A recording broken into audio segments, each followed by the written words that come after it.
दोस्तों नमस्कार। गैर परों से उड़ सकते हैं हद से हद दीवारों तक, आसमां तक वही उड़ेंगे जिनके अपने पर होंगे। दोस्तों, लक्ष्य प्राप्ति सिर्फ और सिर्फ उन लोगों को होती है जिनकी रगों में खून नहीं जुनून दौड़ता है, क्योंकि जुनूनी लोग ही अपने लक्ष्य के लिए पागलपन की हद तक जा सकते हैं और उन्हें यह परवाह नहीं होती कि लोग क्या कहेंगे, क्योंकि ज्यादातर लोग सिर्फ और सिर्फ इस बात की परवाह करते हुए कि लोग क्या कहेंगे अपने लक्ष्य से भटक जाते हैं। आज मैं आपको दो ऐसे लोगों की कहानी बताने जा रहा हूं जिन्होंने जुनूनी होने के बाद न सिर्फ लक्ष्य प्राप्त किया बल्कि इतिहास में नए अध्याय जोड़ दिए। उनमें से पहला नाम ये है विराट कोहली, जो भारतीय क्रिकेट टीम को ऊंचाइयों तक ले गए और उनके नाम पर ढेर सारे रिकॉर्ड हैं। लेकिन 18 दिसंबर 2006 विराट कोहली रणजी ट्रॉफी मैच में दिल्ली की तरफ से पार्टिसिपेट कर रहे थे और कर्नाटक के साथ मैच था। रात को 2:30 बजे विराट कोहली के पिताजी की मृत्यु हो जाती है, लेकिन ये सुबह अपने कोच को फोन करते हैं कि मैं मैच में हिस्सा लूंगा और मैच खत्म होने के बाद हम अपने पिताजी का दाह संस्कार करेंगे।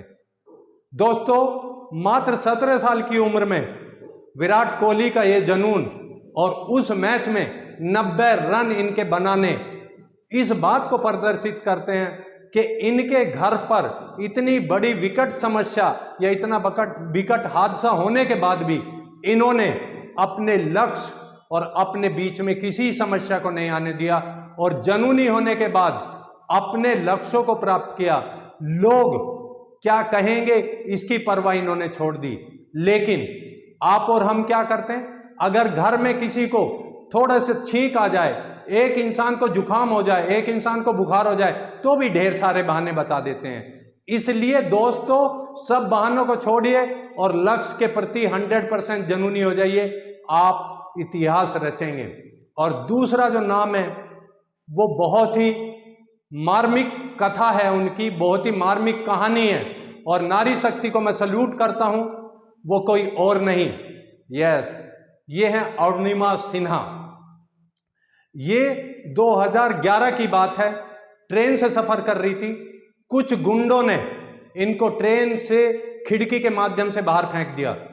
बराबर वाले ट्रैक पर जो ट्रेन जा रही थी उससे टकराने के बाद ये घायल हो जाती हैं और घायल होकर वहां गिर जाती हैं और इनको भयंकर चोटें आती हैं।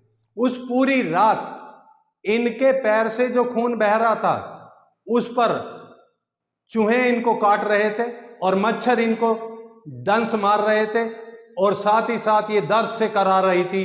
और उस पूरी रात 49 ट्रेन यानी 49 ट्रेनें उस ट्रैक से गुजर जाती हैं। सुबह गांव के लोग इनको देखते हैं और इनको उठाकर एम्स में एडमिट करते हैं और वहां पर इनका एक पैर काटना पड़ता है और दूसरे पैर में रोड पड़ती है। लेकिन इनके ऑपरेशन के टाइम पे एनीस्थीसिया अवेलेबल नहीं था और इन्होंने बिना एनीस्थीसिया के ही उस दर्द को झेला।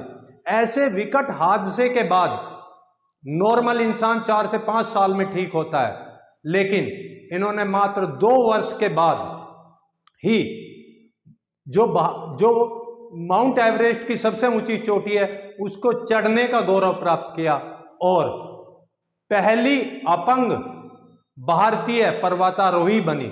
और सिर्फ यहीं पर नहीं रुकी, इसके बाद इन्होंने भिन्न भिन्न महाद्वीपों की 5 और चोटियों को भी अपने पैरों के नीचे से गुजार दिया, यानी कि वहां पर भी अपना झंडा फहरा दिया।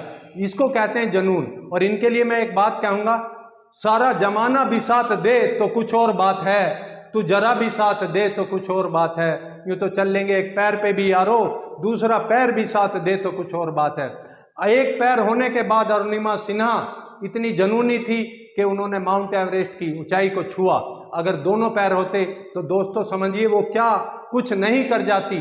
तो ये दो जो कहानी मैंने आपको बताई, ये 2 जुनूनी लोगों की कहानी है जिन्होंने अपने लक्ष्य को प्राप्त किया और साथ ही साथ इतिहास में अपना नाम रोशन किया। तो मैं चाहता हूं आप भी इसी तरह अपने लक्ष्य को लेकर जुनूनी हो जाइए और कोई बहाना आपके और आपके लक्ष्य में बीच में नहीं होना चाहिए। मैं एक और गुजारिश करूंगा, ये वीडियो आप अपने बच्चों को, भाइयों को और अपने साथियों को, टीम के सदस्यों को जरूर दिखाएं, ताकि वो भी इससे प्रेरणा लें और प्रेरित होकर, जुनूनी होकर अपने लक्ष्य को प्राप्त करें। Thank you very much. जय हिंद, जय भारत, जय अज्ञानता।